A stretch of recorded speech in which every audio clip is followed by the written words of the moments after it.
শুরু করবো? এই ঠিক আছে। প্রিয় দর্শক, ইন্টারনাল হেলথ চ্যানেলের পক্ষ থেকে আমি সকলকে জানাই আন্তরিক শুভেচ্ছা এবং কৃতজ্ঞতা। আমি ডাক্তার শ্যামল বিশ্বাস। আজকে যে বিষয়ের উপর আপনাদের সঙ্গে আলোচনা করব সেটা হচ্ছে খুবই স্পর্শকাতর বিষয়। মোটা থেকে কিভাবে রোগা হওয়া যায় এবং সেটা বিনা ওষুধে, ওষুধ ছাড়া কিভাবে রোগা হওয়া যায়।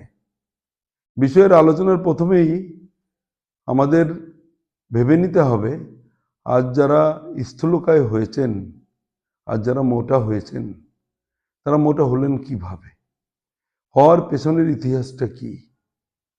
স্বাভাবিকভাবে একজন মানুষ যে নর্মাল কাজকর্ম করে তার দৈনন্দিন কম বেশি 2000 কিলোক্যালোরি শক্তির দরকার হয়। এই 200 কিলোক্যালোরি শক্তি আমরা বিভিন্ন খাবার দাবারের মাধ্যমে আমাদের বডি আহরণ করে। এবার যদি এমন হয় যে আমার প্রতিদিনের খাদ্য তালিকায় যে খাবার আমি খাচ্ছি তার পরিমাণ যদি 2000 থেকে ছাড়িয়ে গিয়ে 3000, 3500 হয়ে যায়, তাহলে এই যে এক্সট্রা ক্যালোরি, এই এক্সট্রা ক্যালোরি যদি আমি বার্ন করি তাহলে কোনো সমস্যা নেই। কিন্তু এই যে এক্সট্রা 1500 ক্যালোরি খেলাম, 2000 থেকে 3500, 1500 ক্যালোরি, এই ক্যালোরিটা যদি আমরা বার্ন করতে না পারি তাহলে এটা কিন্তু আমার শরীরে জমবে এবং শরীরের বিভিন্ন অংশে জমবে। সেটা লিভারে জমবে, সেটা আমাদের হার্টে জমবে, সেটা স্প্লিনে জমবে, সেটা আর্টারিতে জমবে। তাহলে আমরা মোটা হয়েছি কারণটা হচ্ছে আমরা যে পরিমাণ খাবার খেয়েছি সেই পরিমাণ খাবার থেকে যে পরিমাণ ক্যালোরি শক্তি এসেছে সেই পরিমাণ শক্তি আমরা ব্যবহার করিনি। ব্যবহার না করার জন্য আমরা বিভিন্নভাবে আজকে মোটা হয়েছি। তাহলে এই মোটা হওয়ার পেছনের এই কারণটা যদি মাথায় রাখি তাহলে এটাও আমাদের বুঝে নিতে হবে, আমাকে যদি এই মোটা থেকে স্বাভাবিক ওজনে আসতে হয় তাহলে কিন্তু আমাকে এই এক্সট্রা ক্যালোরিটাকে খরচা করতে হবে। তাহলে আমি কি না খেয়ে থেকে খরচা করব? ব্যাপারটা তা নয়। আমি যদি নাই খাই তাহলে আমি বাঁচবো কি করে? আমার তো দৈনন্দিন চাহিদা আছে।